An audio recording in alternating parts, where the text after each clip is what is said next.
Bien, merci. Donc, nous accueillons pour cette seconde table ronde qui est consacrée à la réhabilitation améliorée après chirurgie. Alors, de votre gauche, que je ne me trompe pas, à votre droite, donc Marion Castel-Molière qui est pharmacien, coordonnateur de la filière Pro de santé dispositifs médicaux au CHU de Toulouse, docteur Lance, associé de HCM, vous allez comprendre pourquoi on parle d'HCM aujourd'hui, monsieur Duhayer qui est manager directeur Medical Device J&J France. Alors après, je risque de me tromper. Donc, Madame Derain, voilà, c'est ça, cadre supérieur de santé au centre hospitalier de Toulon, service chirurgical. Madame Collin, qui est cadre de santé au centre hospitalier de Toulon également, service de chirurgie viscérale. Et le docteur Borret, qui est anesthésiste réanimateur au CH de Toulon.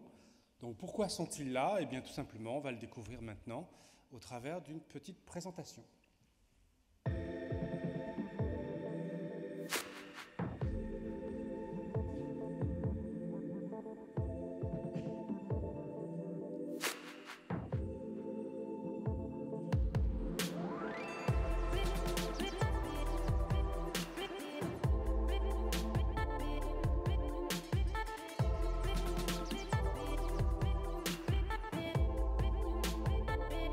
Le CHITS, Centre hospitalier intercommunal Toulon-la-Seine, est le premier centre hospitalier non universitaire de Provence-Alpes-Côte d'Azur.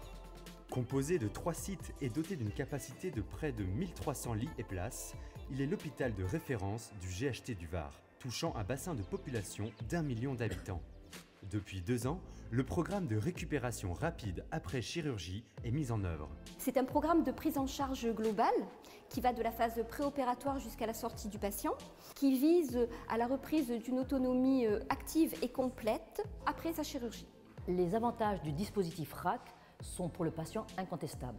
Les chirurgiens mettent en place des équipements, des traitements beaucoup moins invasifs, moins lourds et surtout moins douloureux pour le patient en post-opératoire. Nous assistons vraiment à une récupération de l'autonomie et des capacités physiques du patient beaucoup plus rapidement. D'ailleurs, le premier levé s'effectue le jour même de l'intervention, ce qui nous amène à ce que la durée de séjour diminue. La veille, le patient mange de façon normale, donc il n'y a plus une règle de jeûne stricte à partir de minuit. Les patients arrivent moins stressés, moins assoiffés, et donc plus détendus au bloc opératoire. Il n'y a plus d'utilisation de sédatifs en préopératoire, ce qu'on appelait la prémédication. Par la suite, les médicaments sont plus utilisés par voie orale que par voie intraveineuse, puisqu'on réalimente les patients rapidement, ils sont plus acteurs de leur récupération. C'est un petit peu l'infusion de la culture RAC qui va finalement, d'ici 4-5 ans, concerner toutes les chirurgies.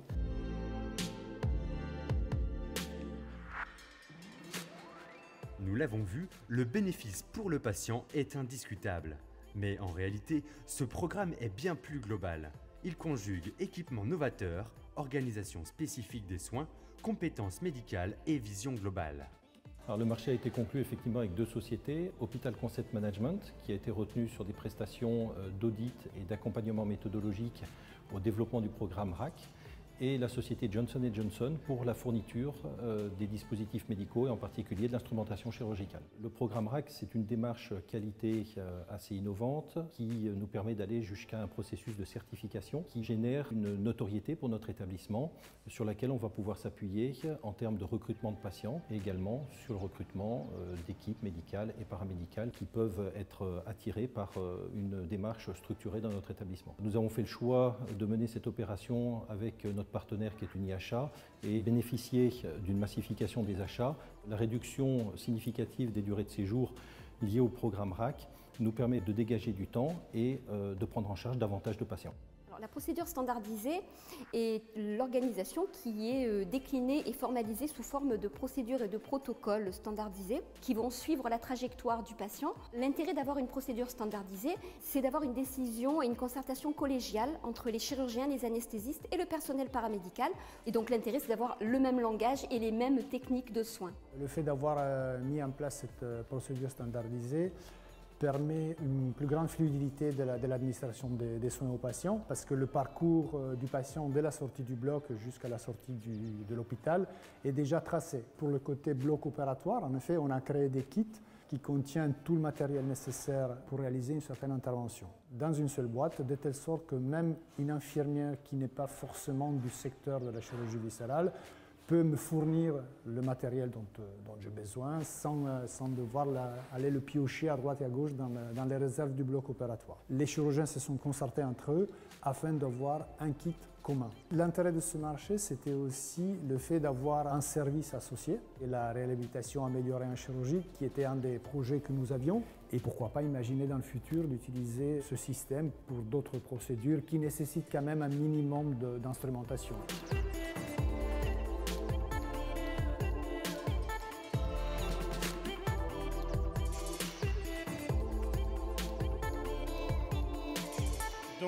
Donc cet après-midi, on vous parle évidemment d'une expérimentation qui est lancée au Centre hospitalier de Toulon, et donc on va prendre le temps de rentrer un peu dans le cœur de cette expérimentation.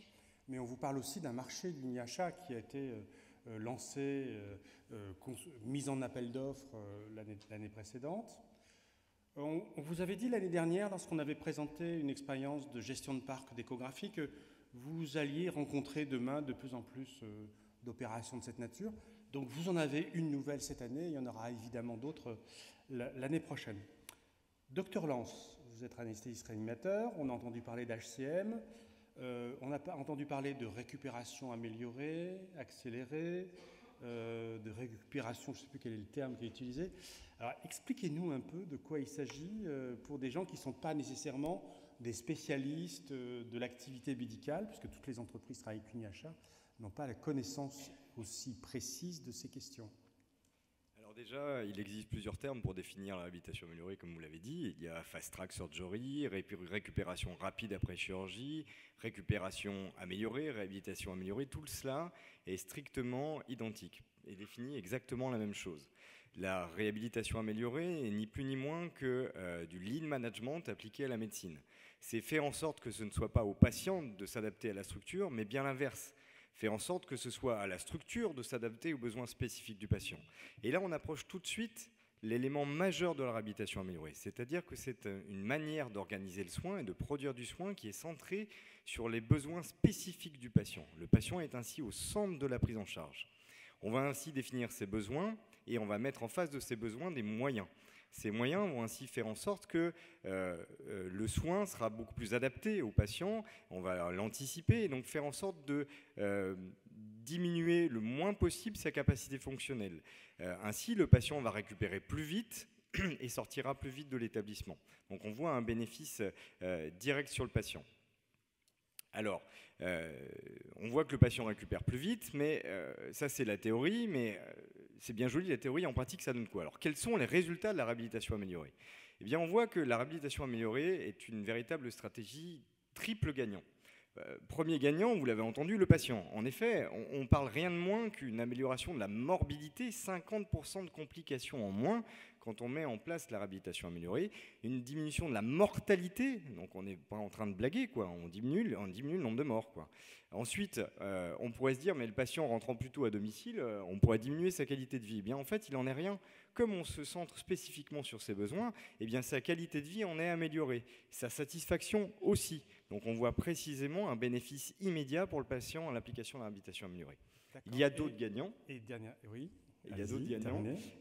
Les soignants, immédiatement, la qualité de vie change avec plus de contact humain. Et puis, bien sûr, un bénéfice médico-économique qu'il ne faut surtout pas négliger. Très bien. Donc, vous êtes une des deux entreprises qui a été retenue dans le cadre de ce marché, HCM.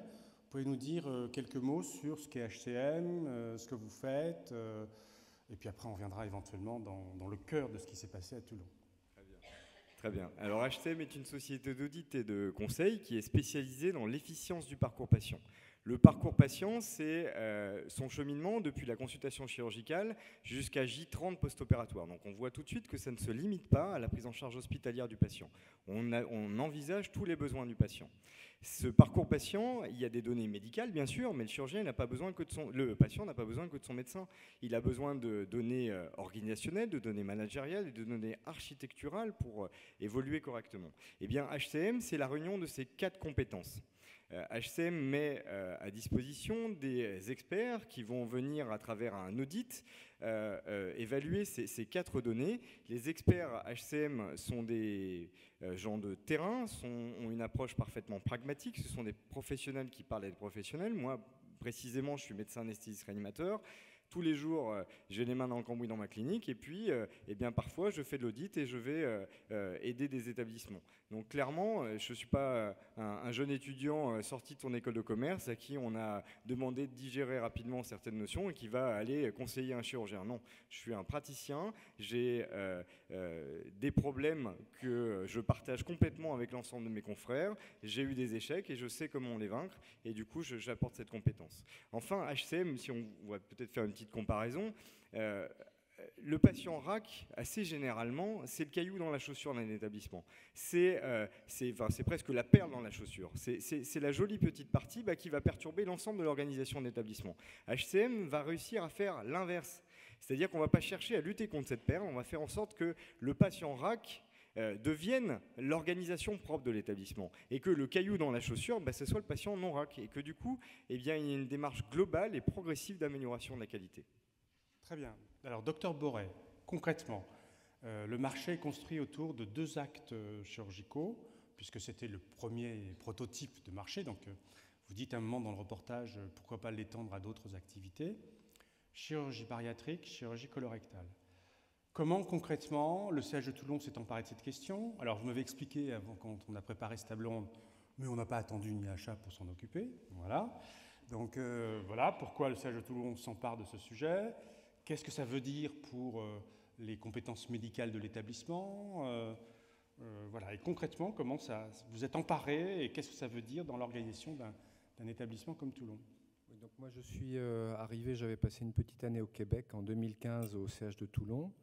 Donc le Québec, c'est l'Amérique du Nord, un petit peu d'ambulatoire, un petit peu de Enhanced Recovery After Surgery, qui est la RAC anglo-saxonne. Et donc en arrivant, je me suis aperçu que on avait encore des procédures assez standardisées, mais un petit peu anciennes de prise en charge chirurgicale.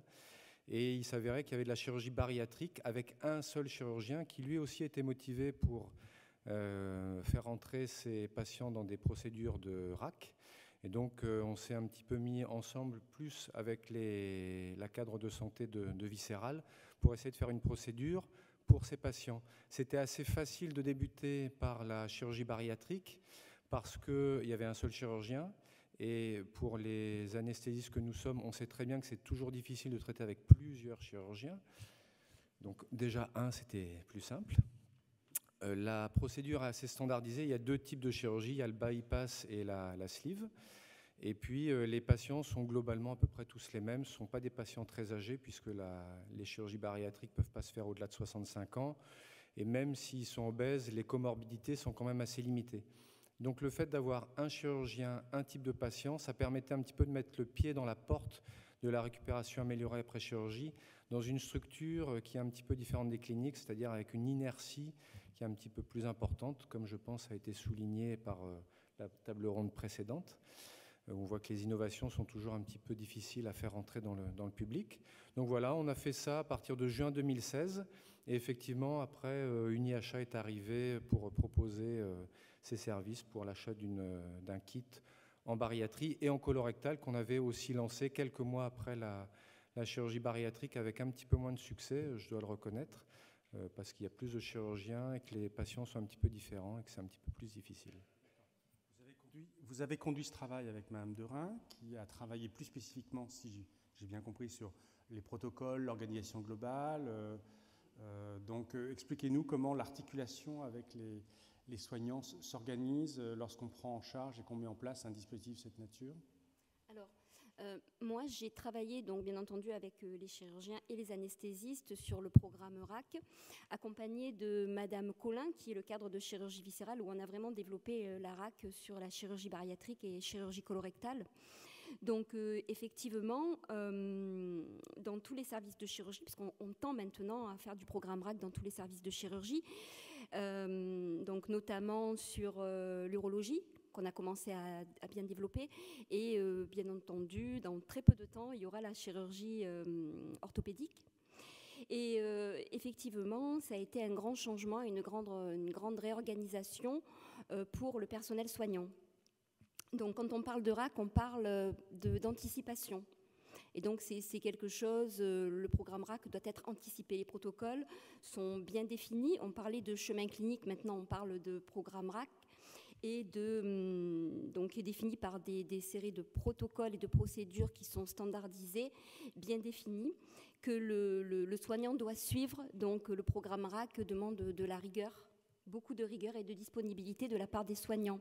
Parce que comme on vous l'a dit, le patient est placé au cœur du système. Il est acteur et il y a un engagement de la part du patient et du personnel soignant. Et donc, ça demande donc un travail en pluridisciplinarité et une coordination de tous les instants, de la phase préopératoire jusqu'à la sortie du patient et voire même après la sortie du patient. D'accord. Et alors, dites-le parce que vous me l'avez dit, donc il n'y a pas de raison qu'ils ne l'entendent pas. C'est un élément important du projet, l'alignement des planètes.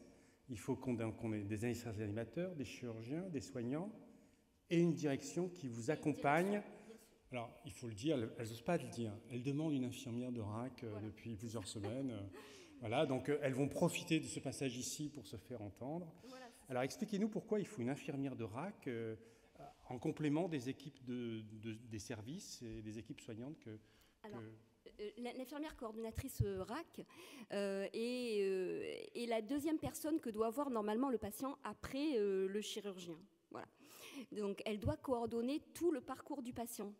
En amont, donc avec une préparation psychologique, puisque la RAC demande un engagement du patient dans son programme et dans son intervention, mais aussi donc il doit y avoir une préparation psychologique, voilà, parce qu'on va le lever de façon très précoce, c'est-à-dire des fois même l'après-midi de son intervention, 3 heures, 4 heures après l'intervention. Donc il ne va plus avoir de drain de redon, en grande partie, plus de sonde urinaire, il est plus perfusé. Donc c'est une culture qui demande beaucoup de préparation, et notamment une préparation psychologique. Et l'infirmière RAC est primordiale dans ce processus. Voilà. Et sur l'hôpital de Toulon, effectivement, nous avons un soutien de notre direction, mais nous avons aussi des restrictions budgétaires. Et c'est un frein à la mise en place complète du programme RAC. Donc ça fait 1 an que nous demandons une infirmière RAC, et je pense qu'on va aboutir, mais c'est très difficile. Et pourtant, c'est une des conditions pour que le programme RAC soit pleinement conduit et efficace. Et pourtant, comme cela a été dit, vous avez baissé la DMS de 2 jours, c'est ça? Oui, bien sûr, on a une réduction de la DMS, oui, bien sûr, sur la bariatrique, notamment sur la bariatrique, et on arrive à la colorectale. Docteur, vous vouliez compléter? Oui, je complète un petit peu sur l'infirmière RAC. C'est vraiment le liant, en fait. Alors, je ne sais pas comment c'est dans le privé. Moi, je suis un pur produit du public. Mais c'est vraiment le liant parce que les chirurgiens ont leurs occupations. Les anesthésistes ont un temps limité de consultation. Les infirmières dans les services arrivent finalement assez tard dans l'histoire du patient. Après le départ, le retour du patient à son domicile, le suivi est plutôt aléatoire. Et en fait, l'infirmière RAC, elle prend en charge le patient en préopératoire, à son arrivée à l'hôpital éventuellement, et puis surtout après, les jours qui suivent la chirurgie et après son retour au domicile. Et elle aide à améliorer, à informer les équipes, informer les patients. Elle prend part aux procédures, aux améliorations des procédures RAC. Et donc pour nous, en tout cas, là encore, dans le privé, je ne sais pas comment ça se passe, mais dans le public, c'est vraiment un élément liant et moteur pour les procédures RAC. Très bien. Alors, Madame Collin, dernier aspect de la transformation de l'hôpital, puisqu'on là, on est vraiment dans une transformation de l'organisation médicale, l'organisation soignante. Donc, vous êtes cadre de santé, responsable du chirurgie viscérale. C'est donc là qu'on a mis en place le dispositif dans ses premières déclinaisons. Comment on arrive à articuler cette activité dans une équipe soignante qui a peut-être un cadre culturel et professionnel qui est peut-être marqué par cette histoire de l'hôpital où on ne se levait pas l'après-midi de l'opération, comme ça, où on n'avait pas le droit de manger pendant 2 jours avant, je ne sais pas quoi, où on n'était pas soigné si on n'avait pas une perfusion avec sa potence, enfin voilà. Bon, tous les clichés que l'on peut véhiculer. Donc expliquez-nous un peu comment vous avez pris à bras-le-corps cette question et comment ça fonctionne, quelles sont les modalités nouvelles que vous avez réussi à installer. Alors effectivement, moi je suis cadre de santé donc sur le terrain au plus près des équipes et des patients en chirurgie viscérale. Et donc on a mis en place la RAC bariatrique il y a un peu plus d'1 an et demi et la RAC colorectale il y a une grosse année. Donc au-delà de la rédaction des protocoles, enfin tout ce qu'on a fait en amont avec Madame Derain, Monsieur Boré, le chirurgien référent, où on a effectivement écrit des procédures et des protocoles, moi, sur le terrain, il a fallu que j'accompagne les équipes au changement. C'est ce qui a été le plus difficile parce qu'effectivement, on reste encore dans certains clichés et certaines idées reçues qui sont bien ancrées chez les soignants d'une part et puis aussi chez les patients et leurs familles. C'est-à-dire qu'on rentre au moins la veille de l'opération, on est à jeun au moins à minuit et puis quand on rentre, on rentre du bloc, on reste allongé au moins 1 jour ou 2 et puis on garde la perfusion un certain temps. Donc ça, moi, mon rôle en tant que cadre de proximité, ça a été d'encadrer les équipes et de les sensibiliser par rapport à ce nouvel esprit. Et puis ensuite, sensibiliser les équipes au fait qu'elles doivent elles-mêmes sensibiliser les patients, d'une part, et les familles, d'autre part, puisque ça va au-delà du patient, puisque les familles elles-mêmes sont un vrai frein. Sans que ce soit péjoratif, mais sur l'esprit RAC, c'est pas forcément évident. Voilà, donc ça c'est le premier aspect. Après, effectivement, le protocole RAC est très précis, c'est quelque chose qui est très formalisé et très précis, et auquel les équipes sont sensibilisées, mais qui demande un encadrement et puis une surveillance des pratiques au quotidien et de tous les instants, et à tous les niveaux, parce que ça va de l'infirmière à l'aide-soignante à l'ASH, qui va distribuer les plateaux, administrer la charge en carbohydrates à la bonne heure. Si le patient est programmé à une certaine heure en fin de matinée, il va falloir bien faire le calcul de l'heure d'administration, la dernière charge en sucre. Et si ce n'est pas fait, eh bien, le patient n'est plus dans le cadre de la procédure. Donc ça, ce n'est pas forcément évident. L'aspect qu'il faut également prendre en compte actuellement, qui touche l'hôpital de Toulon, tous les services, le mien en particulier, et je pense tous les hôpitaux de France, c'est l'absentéisme. Donc on a un fort taux d'absentéisme, toutes catégories confondues.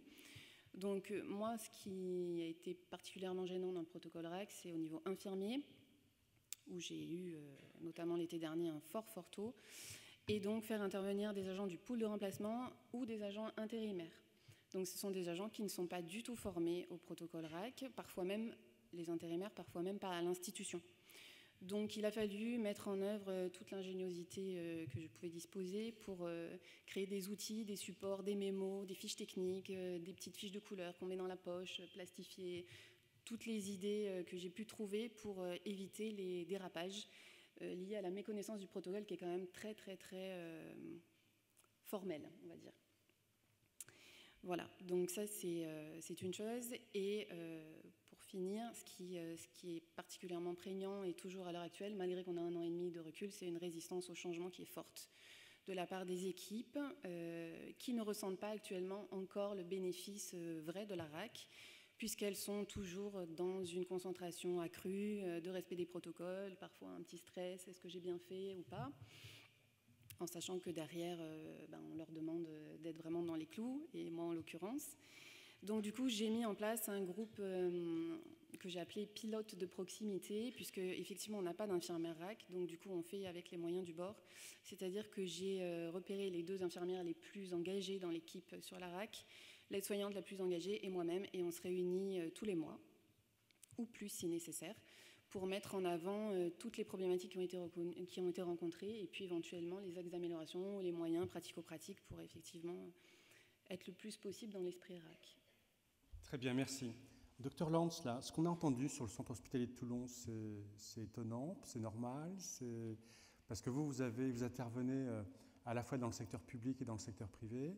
Est-ce que vous pouvez nous marquer un peu les écarts que vous pouvez observer entre secteur public, secteur privé, et puis les spécificités peut-être qui peuvent apparaître chez l'un ou chez l'autre? Alors, il y a des spécificités, très clairement. Le docteur Borel l'expliquait, le présentait juste avant. Peut-être une inertie peut-être un peu plus importante des établissements privés. Toutefois, il y a vraiment une caractéristique commune. C'est qu'il va d'abord falloir changer le paradigme du soin. Encore une fois, ce n'est pas au patient de s'adapter à la structure, mais bel et bien à la structure de s'adapter au patient. Et ça, c'est une caractéristique commune. Ensuite, l'ensemble de la problématique de la mise en place de ces parcours patients efficients va se retrouver dans chacune des 4 données, soit médicale, soit organisationnelle, soit architecturale, soit managériale. Et donc ça fait quand même un lot commun de problématiques. Au CH de Toulon, pour être un peu plus précis peut-être sur la situation du CH, on a découvert un projet médical qui était réfléchi depuis déjà 2 ans, de bonne qualité, et puis on a découvert une politique d'établissement qui était tournée vers la réhabilitation améliorée, mais ces 2 compétences-là ne suffisaient pas à mettre en place un parcours efficient puisque le projet stagnait. Et notamment, on a décelé un manque de réflexion en commun de l'ensemble des décideurs, un manque d'harmonisation parfois des pratiques médicales qui a été bien noté par l'équipe du CH de Toulon, et puis l'existence d'éligibilité de patients à la RAC qui n'était pas forcément adaptée puisque l'ensemble des patients peuvent bénéficier de cette méthode et non pas seuls certains. C'est le fameux caillou dans la chaussure. Si on renverse les choses, eh bien, tout l'établissement se fait au service de cette procédure. Donc voilà peut-être en guise de réponse à cette question ce que je peux vous proposer. D'accord. Donc là on a vu le dispositif, un changement d'organisation. On va parler un peu du marché, même si on est arrivé un peu après. Marion Castel-Molière a copiloté ce marché, donc elle va vous expliquer comment. Ce qui était important à retenir, c'est que nous on a souhaité, au regard de l'idée que nous en avions a priori, avant même de rencontrer les entreprises que vous avez là cet après-midi, ce qu'on a souhaité, c'était effectivement mêler de façon très très étroite les industriels qui apportaient les dispositifs médicaux, J&J en l'espèce, et puis l'organisme de conseil HCM qui pouvait nous aider pour rendre possible cette modalité. Donc Marion va vous expliquer pourquoi ce marché est innovant à plus d'un titre et comment on a essayé de conduire, comment on a conduit cette mise en œuvre pour aboutir à ce qui vous est présenté cet après-midi. Alors, quand on s'est intéressé à ce projet, la première chose qu'on a identifiée, c'était l'objectif définitif qui était une réduction de la durée moyenne de séjour. Donc, pour atteindre cet objectif, on s'est posé pas mal de questions et on s'est associé, et c'était peut-être la force du NIHA de pouvoir nous mettre en relation, on a associé une filière dispositifs médicaux avec la filière prestations et Madame Julie Létang. On a associé nos compétences pour essayer de réfléchir ensemble à la meilleure modalité. On a ensuite activé ce que le Code des marchés publics nous proposait, qui était de développer une procédure concurrentielle négociée au cours de laquelle on pouvait positionner la discussion avec les différents opérateurs économiques au fur et à mesure de la construction de l'offre. Donc on a trouvé ça très intéressant et ça nous a permis de grandir ensemble dans l'expression de notre besoin. Une fois qu'on a entamé cette démarche, on a identifié 2 axes. Donc, le premier qui était un audit, qui était nécessaire pour pouvoir faire une photographie et ensuite amorcer éventuellement un changement en fonction de ce que donnait l'audit. Et ensuite, le fait de mettre en place des procédures standardisées. Et c'est pour ça qu'on a choisi des box ou des kits de dispositifs médicaux qui permettaient une prise en charge homogène de tous les patients.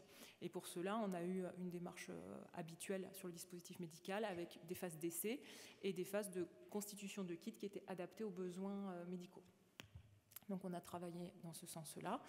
Et en publiant un appel d'offres et en construisant l'offre au fur et à mesure, ça nous a permis de répondre aux besoins et aujourd'hui de proposer une offre mixte dispositifs médicaux et prestations avec une tranche ferme et des tranches optionnelles pour s'adapter au plus grand nombre, une possibilité de marché subséquent et afin d'obtenir un objectif de réduction de DMS qui est atteint sur Toulon, en tout cas sur la première partie de l'accord 4 qui est la chirurgie bariatrique. Alors que l'on ne se trompe pas, c'est un marché national qui peut être décliné en établissement. D'où le dispositif accord 4 marché subséquent, la modalité qui permet de personnaliser à chacune des situations d'établissement. Mais comme on l'a dit tout à l'heure, c'est un marché qui est ciblé sur 2 activités très précises, exactement 2 groupes homogènes de séjour, chirurgie colorectale et chirurgie bariatrique. C'est pour cette raison qu'on parle d'extension à d'autres domaines d'activité, chirurgie thoracique ou chirurgie orthopédique par exemple. La construction du marché en fait a permis à la fois d'identifier différents niveaux d'avancement des établissements, donc c'est pour ça qu'on a créé un accord cadre. Ça nous permettait de proposer différents niveaux d'audit et également différents types de kits en fonction des besoins des établissements et éventuellement des accords préexistants qui pouvaient être activés dans l'établissement. Et une fois qu'on a fait la photographie du besoin établissement, on propose un marché subséquent qui est vraiment adapté à l'objectif d'un autre adhérent éventuellement. Voilà. Et puis enfin, des indicateurs de performance qui sont complètement construits sur la réduction de la DMS pour les GHS considérés. Donc ça, c'est l'économie globale, le dispositif, accord cadre, marché subséquent. On globalise avec des expertises qui vous ont été rappelées et après on décline par établissement. Alors, monsieur Duhayer, pardon, excusez-moi. GNG, donc on connaît traditionnellement le travail des laboratoires qui interviennent dans le dispositif médical, où on a un mode de commercialisation assez classique, où on vend soit des kits, soit des coffrets, soit de l'instrumentation par unité. Donc là, vous avez accepté de vous engager dans quelque chose qui n'existait pas, puisque c'est une création. Pourquoi un groupe comme GNG a fait cet investissement? À quoi ça correspond? Est-ce que c'est une vision de votre façon de penser l'hôpital, votre relation demain? Est-ce que vous pouvez peut-être revenir sur cette modalité? Est-ce que ça suppose aussi pour vous, en termes de modification dans votre organisation, votre façon de travailler? Alors, merci pour la question et deux choses. Premièrement, on a conscience dans l'environnement dans lequel on joue en tant qu'industriel du monde de la santé, en termes macroéconomiques. La deuxième chose, c'est qu'on veut être un industriel et un partenaire qui va au-delà du produit. Donc on a une vision qui met au centre de ses préoccupations le patient et notre client. Et cela se concrétise par ce qu'on appelle le triple M en anglais, donc l'objectif triple, qui est la réduction, enfin en tout cas une meilleure qualité clinique pour le patient, une expérience pour le patient qui est améliorée, et puis bien évidemment une réduction du coût pour l'ensemble du système. Donc ça, c'est justement la RAC est un exemple concret de cette préoccupation pour le patient et pour le client, et puis bien évidemment pour le système de santé. Et tout ça peut être personnalisé, donc c'est vraiment un souci de co-création. Donc bien évidemment, le diagnostic, comme le disait Dr Lantz, est personnalisé à chaque établissement, et donc la solution derrière, bien évidemment, est personnalisée. Et puis, au niveau des produits et des kits, ils sont personnalisables par chirurgien, et donc ça, c'est aussi l'intérêt. Marion ne l'a pas dit, mais qu'on soit clair, c'est pas parce que JNJ a ce marché qu'il a le monopole de l'instrumentation Saint-Just-Foulin. C'est-à-dire que, non, mais je le dis parce que c'est une inquiétude des personnels médicaux, donc il faut le dire. JNJ est engagé dans cette affaire, mais on est toujours dans le cadre hospitalier où on évalue avec les utilisateurs et on fait attention à l'apprentissage. Je pense que, docteur, vous pouvez confirmer qu'il en est ainsi. Voilà. Dans le modèle qu'on a choisi et qu'on a travaillé, on était parti sur 70% de taux de conversion sur des kits pour avoir 70% de conversion, avec un objectif d'augmentation au fur et à mesure et de la patientèle choisie. C'est vrai que sur le public, on a peut-être des patients un peu moins standards que dans d'autres structures, donc ça nous permettait de nous adapter à la totalité de la population qui était traitée. La deuxième chose que je n'ai pas dit tout à l'heure, c'est que la prestation aujourd'hui, elle est payante pour s'assurer d'un engagement fort de l'établissement dans la démarche et être certain que la direction soutienne l'engagement jusqu'au bout et aboutisse au recrutement d'une infirmière RAC pour la poursuite du projet. Bien, ça c'est un point important parce que dans le secteur hospitalier, on a souvent des marchés où on a des services associés, ce que nous on appelle entre nous des faux gratuits. Et donc parce que ce sont des faux gratuits, ça n'a pas de valeur. Et donc on ne retrouve pas toujours l'engagement des équipes hospitalières dans leur totalité pour la réussite de l'objectif qui est posé. Donc ça, c'était un élément important. Ensuite, lorsque GNG, on a commencé à travailler avec GNG, il y a eu un travail un peu de segmentation du potentiel des établissements avec lesquels on pouvait travailler. Et donc, on a rencontré chez vous des équipes qui avaient une capacité, à partir des bases PMSI, d'identifier les endroits où on pourrait avoir un maximum de réussite. Ça veut dire que vous, de votre côté, vous êtes en capacité d'identifier des éléments sur l'activité hospitalière et de pouvoir aussi crédibiliser et nous permettre d'engager des endroits ou des sujets qui ont des chances de réussite. Tout à fait, on a a cette capacité à pouvoir analyser les données qui sont publiques, de durée de moyenne de séjour par type de pathologie et par centre hospitalier ou par centre de santé. Et donc, pouvoir faire des différences et là où il y a une différence qui est plus criante, pouvoir proposer nos services et notamment le service de la réhabilitation améliorée pour pouvoir qui sert tout le monde. Est-ce que ça change votre façon de travailler avec l'hôpital? Est-ce que vos équipes commerciales, elles ont des modalités d'intervention un peu différentes? Est-ce que de fait, vous tirez une leçon de cette première expérience? Alors, il y a deux choses. Donc, il y a la partie produit où on personnalise et on va beaucoup plus loin que vendre juste un produit. Et puis après, bien évidemment, ça nous pousse aussi à travailler avec des experts pour pouvoir justement répondre aux attentes du client. Et donc, c'est pour ça qu'on on travaille avec HCM, notamment en France depuis 2014, avec un partenariat exclusif qui nous permet d'avoir une communication d'expert à expert, comme l'a nommé Monsieur Lance. Ouais. Très bien. Vous pouvez nous expliquer comment vous fonctionnez avec HCM, peut-être votre voisin, comment les deux entités se sont rapprochées et comment vous équilibrez, vous articulez, parce que vous avez répondu ensemble, et donc comment vous articulez vos interventions auprès du bénéficiaire du contrat? Dr Lance, peut-être, M. Duhayer, peut-être?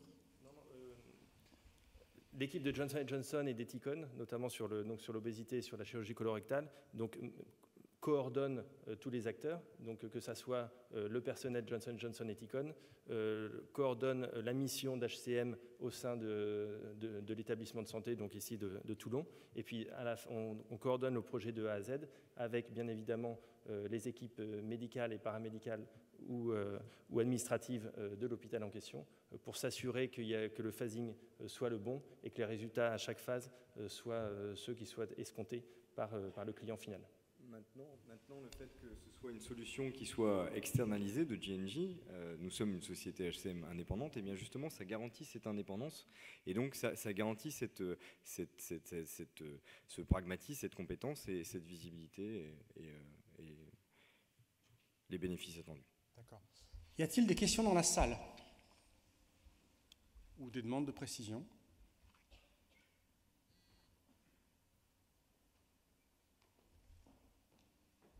Ah, une question. Donc, si vous voulez bien vous présenter, s'il vous plaît.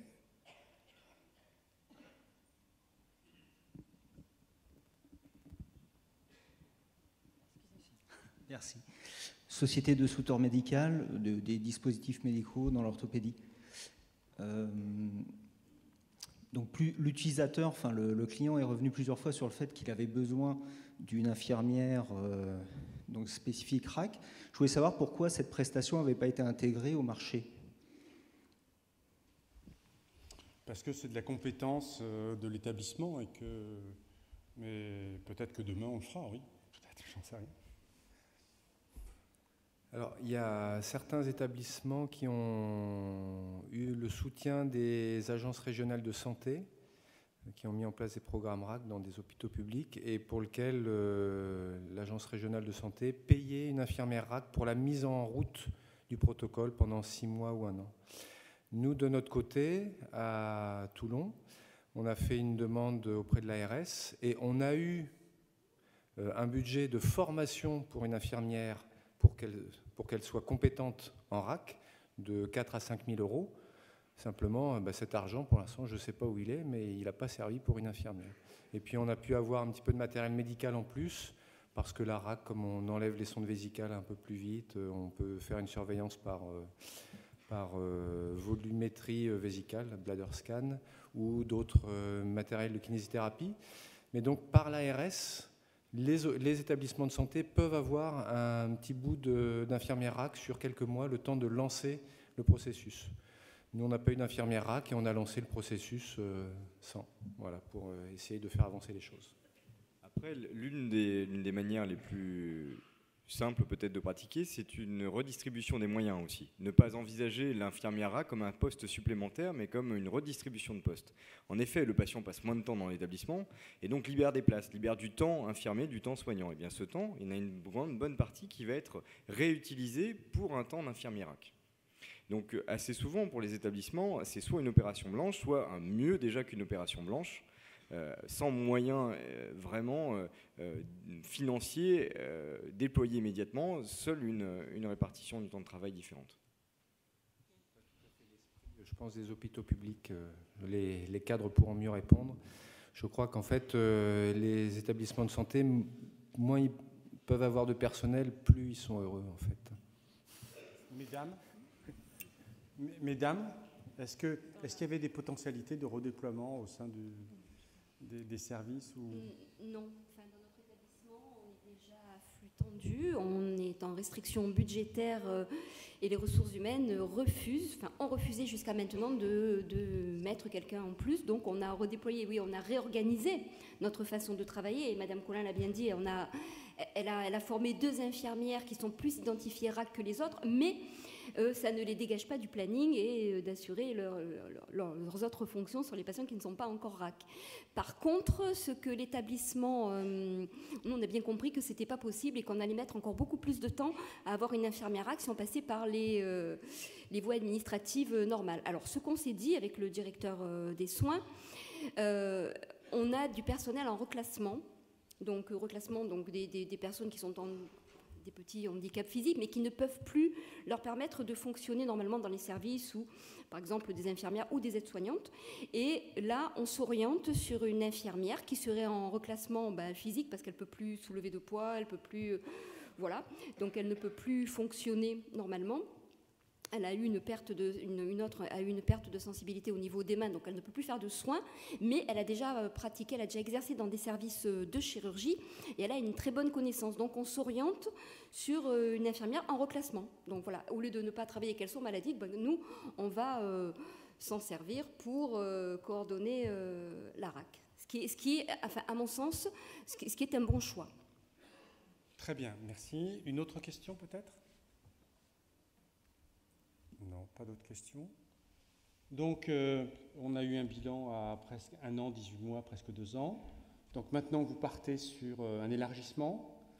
C'est quoi l'avenir pour Toulon ? Alors en fait, il y a déjà plusieurs programmes qui sont en place au CH de Toulon. Donc il y a la bariatrie qui a été le premier, et le colorectal en viscéral. On a aussi la RAC en césarienne, ce qui est assez intéressant. Ça ne diminue pas tellement la durée de séjour, mais en fait, ça favorise les relations mère-enfant, puisque les femmes sont très rapidement libérées de leurs tuyaux, et donc ça favorise, on est très à l'époque du pot à pot, de l'allaitement, de la mère qui prend en charge son enfant, donc ça, c'est un point positif. On a la RAC en prostatectomie, on a des programmes qui vont arriver cette année, donc en orthopédie, en thoracique et les cystectomies qui là risquent vraiment de bénéficier fortement aux patients parce que ce sont des patients qui ont des cancers de vessie et donc avec des chirurgies qui sont extrêmement lourdes, avec des longues durées de séjour et il est probable qu'on diminue la durée moyenne de séjour, non pas des 2 jours comme on a réussi déjà à le faire en colorectal, mais peut-être de 5, 6 ou 7 jours. Docteur Lance, dans votre vision un peu très large, le spectre est beaucoup plus large puisque plusieurs hôpitaux publics, des cliniques privées, enfin, vous pensez que là, ça y est, maintenant c'est parti, qu'on va pouvoir démultiplier le dispositif Oui, tout à fait. Je confirme vraiment les propos du docteur Boré. Clairement, la réhabilitation améliorée a la magnifique tendance à essaimer en tache d'huile. C'est-à-dire que vous partez de n'importe quel point, du viscéral, du bariatrique, et puis progressivement, ça se transmet à toutes les spécialités. Clairement, c'est un état d'esprit, encore une fois. On va chercher les besoins du patient. Et quand cet état d'esprit arrive dans une structure, eh bien, il se transmet à l'ensemble de l'organisation de la structure. Et Marion, l'avenir ? L'avenir, c'est de poursuivre le dispositif qu'on a mis en place, puisque aujourd'hui, on peut dire que ce marché est une réussite, puisqu'on a d'autres adhérents qui sont en train de nous rejoindre sur ce marché innovant. Et on a d'autres sollicitations pour d'autres GHS. Par contre, fort de notre expérience, on orientera certainement notre démarche peut-être un petit peu différemment, avec une construction de marché différente pour prendre en compte des besoins comme le financement, dégager des gains pour pouvoir financer une infirmière RAC. Alors tout à l'heure, je ne suis pas intervenue, mais on avait identifié ce besoin, mais on n'était pas favorable au fait que ce soit peut-être du personnel non hospitalier qui interviennent en tant qu'infirmière RAC. C'est pour ça que l'infirmière n'était pas dédiée et inclue, entre guillemets, dans le marché. Par contre, on a bien conscience qu'une fois que la démarche est lancée, il faut aussi le pérenniser. Et donc, je pense qu'on s'orientera plus sur un marché avec un objectif de pérennité à long terme et d'essaimage sur d'autres indications. Très bien. Monsieur Duhailleux, comment J&J se positionne dans cet univers? Vous êtes une entreprise mondiale, vous avez un retour d'expérience en différents points du globe. Est-ce que de votre point de vue, c'est une modalité d'avenir? Est-ce que ça transforme profondément votre métier? Écoutez, déjà, je suis très heureux de voir qu'en France, il y a des premiers résultats qui sont très positifs au CH de Toulon. Et donc, en effet, l'effet de tache d'huile va maintenant nous permettre de développer ça dans d'autres établissements et dans d'autres spécialités, puisqu'on est aussi présent en interventionnel cardiaque et neuro, en orthopédie, puis bien sûr en chirurgie générale. Voilà, c'est aussi une manière de participer à notre humble niveau à la préservation et au développement du système de soins à la française. Et c'est aussi pour ça qu'on est là. Très bien, merci mesdames, messieurs, merci de vous être livrés à cet exercice. Eh bien, UniHA sera à nouveau présent. Voilà, UniHA sera à nouveau présent sur la RAC, vous l'avez compris, dans les prochains mois, sur d'autres sujets comme les épisodes de soins. Il y a d'autres thématiques sur lesquelles on va évidemment investir. Donc, j'appelle ici la troisième et dernière table ronde qui porte sur la sérialisation du médicament. Et pendant ce temps-là, deuxième thématique des trois qui sont prévues pour cet après-midi.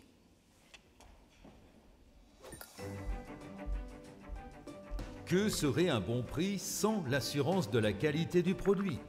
Que serait l'équipement de dernière génération sans l'organisation qui permet d'en tirer le meilleur pour les médecins, les soignants et surtout les patients? Que serait la meilleure politique achat du monde si elle est déconnectée des projets médicaux qu'elle sert? Que serait l'engagement des équipes achats s'il ne prend pas en compte les transformations à l'œuvre dans le secteur de la santé? Notre démarche globale qui allie performance économique, qualité, sécurité, anticipation, valeur ajoutée stratégique constitue le cœur du projet entrepreneurial UniHA.